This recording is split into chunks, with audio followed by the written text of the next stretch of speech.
whispering, oh, how welcome thy voice, making my heart in its song. Your Excellency, Governor General, Deputy Prime Minister, Ministers of Government from the Federation, Ministers of Government on Nevis, Mrs. Sheila Daniel, and all the children of Dr. Simeon Daniel, close relatives, friends, visitors. First, let me, on behalf of the government and people of Nevis,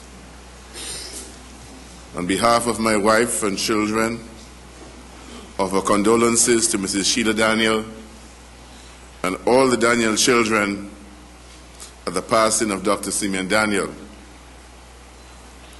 I pray if you be with me, and allow me also to offer condolences to my dear friend, Mrs. Rosita Daniel. Dr. Simeon Daniel was born in the small village of Barnsgate many years ago. He was a member of the St. Thomas's Anglican Church and attended the Lowland Primary School. It is not surprising to me that he wished to return to his church and to be buried in the church cemetery. Those of us from the St. Thomas's area and who attended the Lowland School have this great love and feeling for St. Thomas's.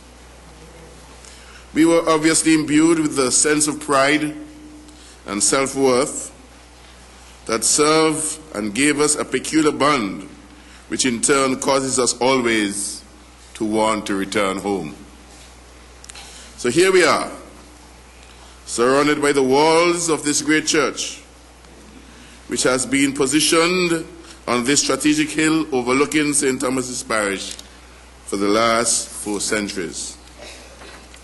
We are here to honor a great man, to reminisce a while, and to ensure that as the history of the island is written, Dr. Simeon Daniel would have his rightful place as the father of modern Nevis.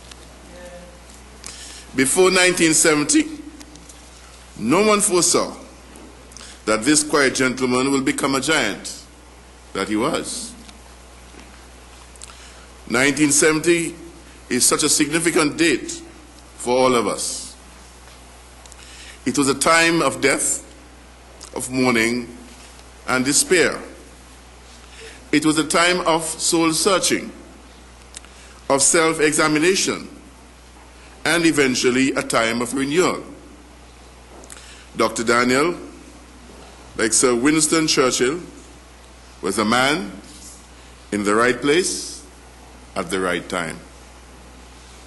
Historians say, if there were no Second World War, there would have been no Winston Churchill. Someday, someone may very well say, if there were no Christina disaster, there would have been no Dr. Simeon Daniel. For you see, out of that disaster came the formation of the Nevis Reformation Party.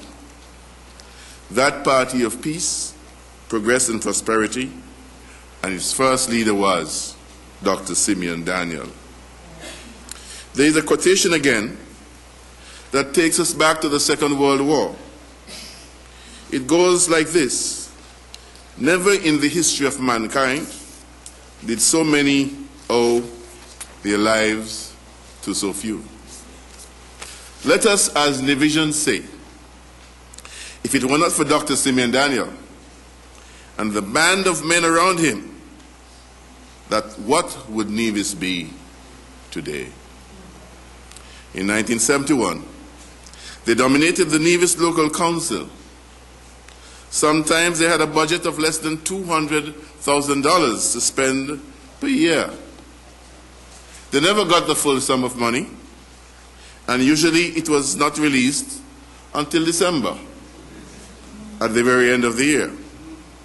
They could not possibly spend that money in 1 year, in 1 month. Therefore, Nevis was plagued with bad roads, a poor water system, an ancient telephone system, and a temperamental electricity supply which barely extended beyond the boundaries of Charlestown. In the face of formidable hostility, threatened by the army, and with a fickle British government, these men persevered until 1980, when a coalition between the People's Action Movement and the Nevis Reformation Party was formed. Then, and only then, the true revolution in Nevis began. Imagine the crowd at the airport when at that first night a plane landed in a lighted airport. Or share with the people of Craddock Road when they experienced water in their homes for the first time. Roads were paved, electricity systems expanded, and a proper civil service was put into place. Dr. Simeon established the Philatelic Bureau, employing over 10 persons at that time, a great achievement. He also established a branch of the Development Bank on the island of Nevis.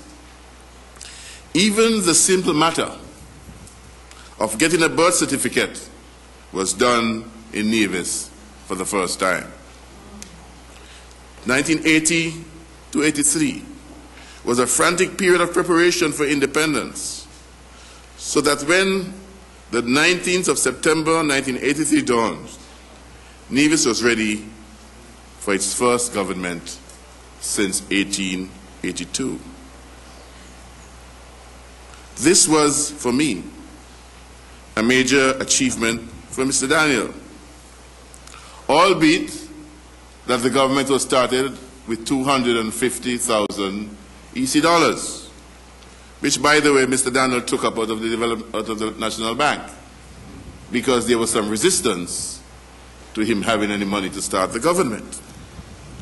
A premier, better paid, with ministers of government and a cabinet with real power to make decisions on behalf of the people of Nevis for the development of the country, and a House of Assembly to make laws. Every iota of development since 1983 must be traced back to this great event. In anticipation of all this, Dr. Daniel led the charge to establish the Nevis Sixth Form, which opened its doors in 1981 to produce scholars, professionals, captains of industry, leaders to take Nevis forward. He made it possible for every Nevisian child to attend secondary school. Nevis was the first island in the OECS to do this. He embarked on training at home and abroad, training in craft, in landscaping, construction, and brought to the island a branch of the University of Miami and a branch of the Miami-Dade Community College to train our people for things to come. Another first. He introduced the first complete land reform program in the OECS. Every Nevisian was given the opportunity to own a piece of the rock for a price as low as $3,000 per half acre. That is $6,000 an acre. That act by itself changed the mentality of every Nevisian. Nevisians love land. They have land. They got a sense of ownership, a sense of pride, a sense of belonging and identity. So when you travel around Nevis today, through Spring Hill, Nisbets, Maddens, Fothergills, Hard Times, Prospect, Hamilton and Catesby, and you marvel at the lovely homes and beautiful gardens, remind our children and our grandchildren too that they owe these blessings first to God and then to Simeon Daniel and the men around him. He established and nurtured cooperatives, supported the Nevis Credit Union, and personally promoted and established the Bank of Nevis. Finally, Nevisians needed a payday. By his initiative, the Nevis Island government was able to embrace the Four Seasons Hotel, which opened its doors in 1991. Along with the Four Seasons was the Mount Nevis Hotel, which Dr. McGee reminds me was opened before the Four Seasons Hotel, and also a modern Nisbet Plantation Inn. And, believe it or not, he also established the financial services industry in 1984, virtually single-handed, for very few people understood the industry at that time. By 1992, Dr. Simeon Daniel had built a strong infrastructure of water supply for most homes on the island 24 hours a day, electricity throughout the land, improved roads that allowed for Nevis to finally promote itself as a jurisdiction for investment. The island had moved swiftly in 12 short years from the backwaters of the 19th century to a place of full employment and a place of peace, progress, and prosperity. Dr. Simeon Daniel never felt that he had completed his job. I am almost certain that he never fully realized the great chasm that he had crossed to bring Nevis into the modern world. A great pity for what he did, nobody else will ever do. There is so much work to be done, but still, all Nevisians must know he laid the foundation as solid as a rock. And those who know how to build and wish to build have a foundation of which every Nevisian can be proud.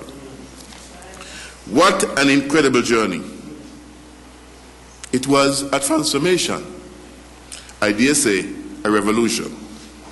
There was a time, I feared, that Nevisians will never know or remember what was done for their country and how it was done.